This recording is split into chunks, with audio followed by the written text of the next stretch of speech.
How to turn on sleep mode on Instagram. Hello everyone, I am Bishaka and welcome to our channel. Now let's get right into the tutorial. Firstly, go ahead and open the Instagram application on your device and make sure you are signed in. Now, tap on your profile icon on the bottom right of your screen and then tap on the three lines on the top right of your screen. Here, you will see various options. So under the How You Use Instagram tab, tap on the Time Management option and you will see the option for Sleep Mode.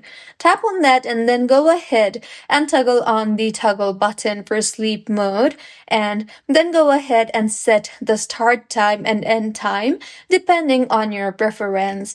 You can also then go ahead and check or uncheck the days in order to choose the days, and finally tap on the save option at the bottom in order to save the changes that you just made.